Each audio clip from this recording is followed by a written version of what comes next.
The wind howled like a hungry wolf that night, whipping rain and sleet against the windows of the old house on the hill. It was the kind of storm that shook the very foundation of the world, making even the bravest soul seek shelter indoors. But in this house, there was no shelter to be found. For many years, it had been nothing more than a crumbling monument to tragedy, abandoned and left to decay after a terrible fire claimed the lives of its former occupants. Now, most folks in town steered clear of the place. In the daylight hours, they respected the sanctity of the dead by staying far away from the grounds. And at night, well, they were afraid of what might happen if they trespassed onto the property. The local legend said the ghosts of the former residents still lingered within those four walls, and no one wanted to become their next victim. But then there was Sarah. She didn't believe in ghosts or ghouls or any of that superstitious nonsense. For her, the old house was nothing more than a pile of rotting wood and broken bricks. That is, until the night of the blood moon when everything changed. Sarah was never one for spooky stories or ghost tales. If the locals had their way, she would have stayed far, far away from the old house on the hill that night. But curiosity had gotten the better of her,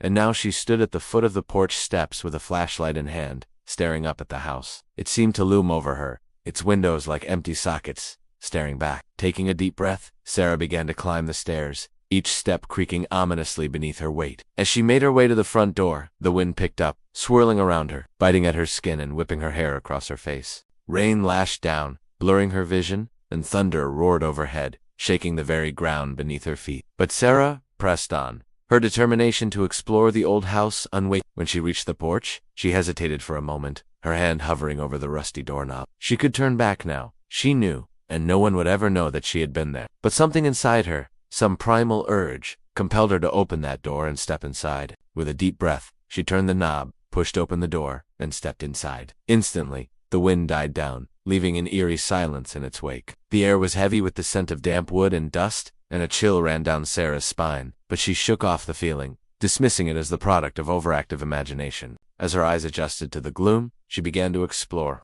her flashlight beam cutting through the darkness, revealing rooms filled with debris and the remnants of a life long gone. She could just make out the shape of a rocking chair in the corner of what had once been a cozy living room, a dining room table with mismatched chairs around it, and a staircase leading to a dark and dusty upper floor. Suddenly, a loud crash echoed through the house, followed by the sound of something heavy hitting the floor. Sarah jumped, her heart pounding in her chest.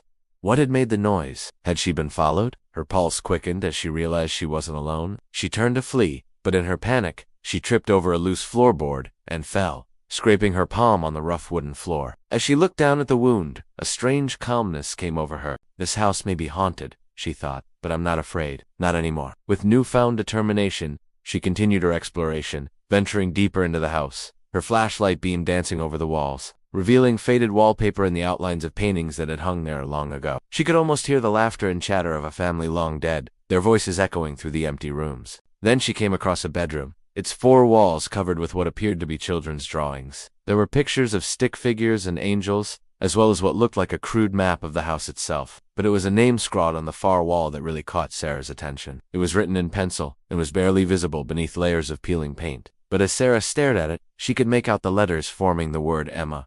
Who was Emma, and what had happened to her all those years ago? As if in answer to her unspoken question, a floorboard creaked above her head, and she could have sworn she heard the sound of footsteps. She froze, listening intently. Then she heard it again, the unmistakable sound of someone walking on the floor above. Was she alone in this house after all? Sarah cautiously made her way to the foot of the stairs, her flashlight beam sweeping over the darkness, searching for the source of the noise. The steps were old and creaky, and with each step she took, she could hear the sound of her own heartbeat in her ears. At the top of the stairs she hesitated, her hand hovering over the banister. Should she go on? Fear warred with curiosity within her, and for a moment, she felt like she was being watched. Suddenly, she heard a whisper, so faint she could have sworn she imagined it. But it was there again, right at her ear, and it was her name. Sarah. Turning, she saw a dark figure standing in the shadows at the top of the stairs. Startled, she gasped and took a step back. The figure remained motionless, its form indistinct in the gloom. Must be a trick of the light, she told herself, forcing herself to take another step forward. But as she did, the figure moved, gliding down the stairs toward her, its eyes glowing with an eerie light.